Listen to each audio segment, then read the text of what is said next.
Hai, Ah, lagi sendiri ya? iya. Boleh ikut join? Boleh, boleh. Makasih. Iya, By kamu suka baca buku ya? suka. Baca buku apa itu? Kebetulan lagi baca buku novel sih, Bang. Sama sih aku juga suka baca buku novel. Eh, boleh kenalin nama aku Saverius. Aku Grace. Oh iya, umur kamu berapa? Aku 15 tahun, Bang. Oh, masa sih? Iya, aku baru masuk SMA kebetulan. Tapi nggak kelihatan kayak umur 15 tahun tau. Masa sih, Bang? Kayak dewasa kali tuh aku tuh lihat. Oh, thank you ya, Bang. Kadang yang datang pertama kali hanya ingin tahu siapa namamu, tetapi diam-diam mencari celah di dalam hatimu. Grooming dimulai dari perhatian yang tampak tulus.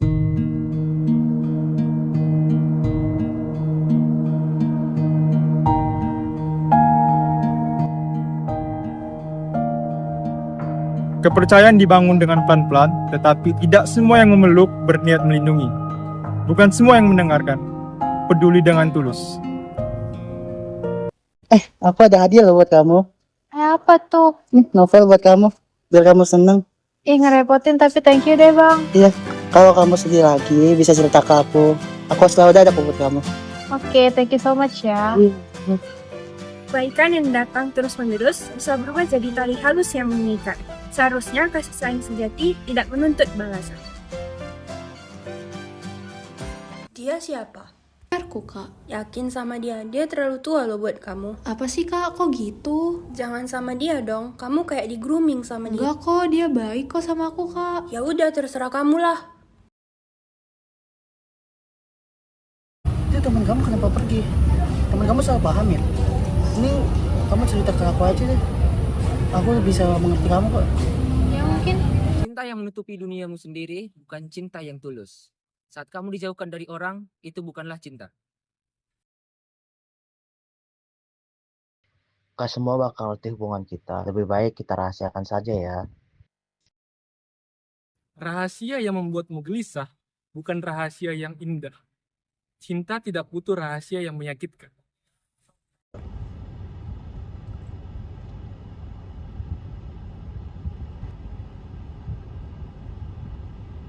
Ketika cinta berubah jadi permintaan yang melukai, itu bukan lagi cinta, tetapi itu kuasa. Kasih sayang tidak menutup tubuhmu.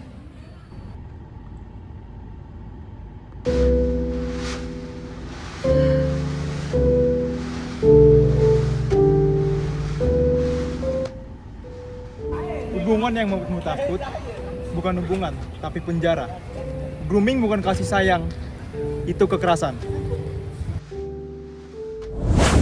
Chat grooming adalah proses manipulasi dan pendekatan yang dilakukan oleh orang dewasa terhadap anak-anak maupun remaja dengan tujuan untuk membangun hubungan kepercayaan ataupun ikatan emosional yang pada akhirnya akan menjadi kesempatan yang digunakan oleh orang dewasa untuk mengeksploitasi ataupun untuk melakukan kejahatan seksual terhadap anak.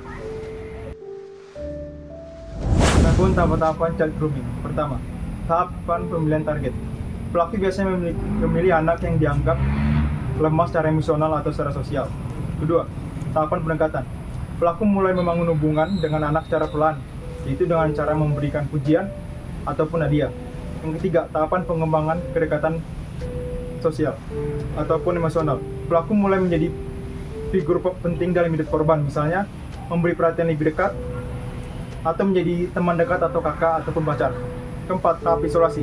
Setelah korban percaya, pelaku berusaha memisahkan korban dari dukungan sosialnya, atau seperti menyuruh korban tidak menceritakan hubungan mereka kepada orang tua ataupun kepada teman dekat. Kelima, tahapan eksploitasi sosial, seksual. Pelaku mulai memperkenalkan unsur seksual dalam hubungan, seperti mengirim foto, video, ataupun sebagainya. Keenam, tahap kontrol dan pemeliharaan rahasia. Setelah pelecehan terjadi, pelaku berusaha mempertahankan kendali atas korban agar tidak melampor, seperti mengancam akan menyebarkan video ataupun foto. Dampak dari chat grooming. Yang pertama adalah dampak psikologis. Dapat menyebabkan trauma emosional terhadap korban dan hilangnya kepercayaan diri terhadap korban. Yang kedua, dampak sosial. Sang korban dapat menarik diri dari lingkungan masyarakat dan mendapat stigma negatif dari masyarakat akibat chat grooming yang dilakukan oleh pelaku. Yang ketiga, dampak fisik. Dapat menyebabkan luka fisik yang bisa menyebabkan kehamilan yang tidak diinginkan oleh korban. Ada beberapa upaya yang dapat kita lakukan untuk mencegah child grooming. Pertama yaitu pendidikan dan kesadaran. Orang tua, masyarakat, serta guru dituntut untuk mengetahui apa itu child grooming, apa tanda-tandanya untuk mencegah supaya meminimalisir tindakan child grooming terhadap anak-anak. Yang kedua yaitu komunikasi terbuka. Sebagai seorang anak dan orang tua dituntut untuk saling terbuka di dalam komunikasinya supaya anak makin ingin bercerita mengenai keluh kesahnya. Yang ketiga yaitu pengawasan.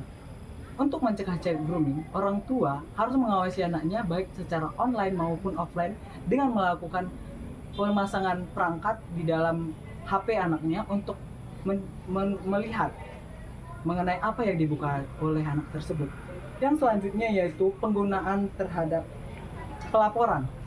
Pelaporan yaitu ketika seseorang mengetahui adanya dugaan child grooming, setiap orang yang mengetahui tindakan child grooming tersebut diharapkan untuk melapor kepada pihak yang berwajib. Selanjutnya yaitu melakukan tindakan kepercayaan diri, membangun kepercayaan diri terhadap anak. Anak-anak harus diajarkan untuk memiliki kepercayaan diri dan harga diri sehingga mereka tidak mudah dipengaruhi oleh orang lain. Dengan demikian, upaya-upaya yang dilakukan dan dipaparkan di atas dapat mencegah dan meminimalisir upaya child grooming. Selanjutnya ada upaya pencegahan child grooming. Upaya pencegahan child grooming dapat dilakukan dengan beberapa hal, seperti pendidikan akan kesadaran terhadap child grooming itu sendiri. Dapat dilakukan terhadap orang tua, tenaga pendidik maupun terhadap anak itu sendiri. Yang kedua ada komunikasi terbuka antara orang tua dan anak. Yang ketiga ada pengawasan terhadap aktivitas anak, baik secara online maupun terhadap aktivitas offline. Meskipun di dalam undang-undang belum mengatur secara eksplisit pengertian mengenai child grooming atau upaya pencegahan child grooming itu sendiri, namun di dalam beberapa undang-undang seperti yang diatur di dalam Undang-Undang Nomor 35 Tahun 2014 yang mana mengkriminalisasi tindakan child grooming ini sebagai percobaan pencabulan.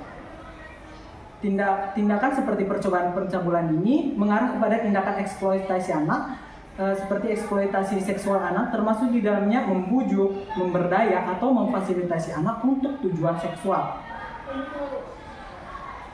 Sebagaimana juga diatur di dalam pasal 76D dan pasal 76E. Selain itu juga ada Undang-Undang ITE terkait dengan grooming online yang diatur di dalam pasal 14 dan pasal 15. Dan juga terdapat di dalam Undang-Undang TPKS atau Tindak Pidana Kekerasan Seksual yang diatur di dalam Undang-Undang Nomor 12 Tahun 2022.